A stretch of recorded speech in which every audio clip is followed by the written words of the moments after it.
आज मैं कजरी गीत गाने जा रही हूँ। अगर आप लोग को अच्छा लगेगा प्लीज़ लाइक शेयर और सब्सक्राइब कीजिएगा और कमेंट में बताइएगा कैसा है। धन्यवाद। त्योहार के निहरला मोर मोटाई पिया गईले दुबराई पिया ना।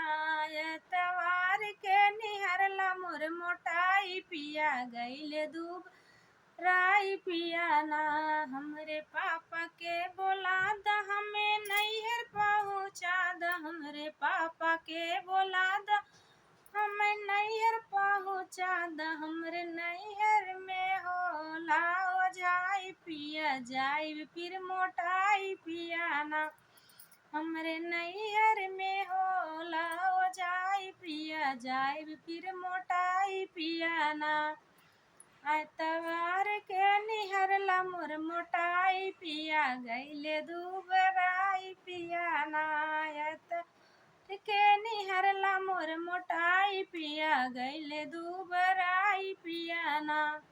हमरे चाचा के बोला द हमें नैहर पहुँचा द। हमरे चाचा के बोला द हमें नैहर पहुँचा द। हमरे नैहर में होला हो जाई पिया जाब फिर मोटाई पिया ना। हमरे नैहर में होला हो जाई पिया जाब फिर मोटाई पिया ना। त्योहार के निहरला मोर मोटाई पिया गईले दुबराई पिया ना। त्योहार के निहरला मोर मोटाई पिया गईले दुबराई पिया ना।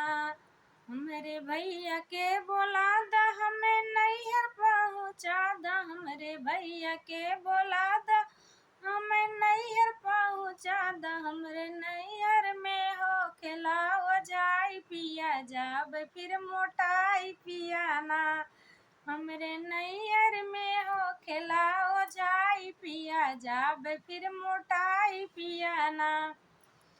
त्योहार के निहरला मोर मोटाई पिया गईले दुबराई पिया ना। त्योहार के निहरला मोर मोटाई पिया गईले दुबराई पिया ना।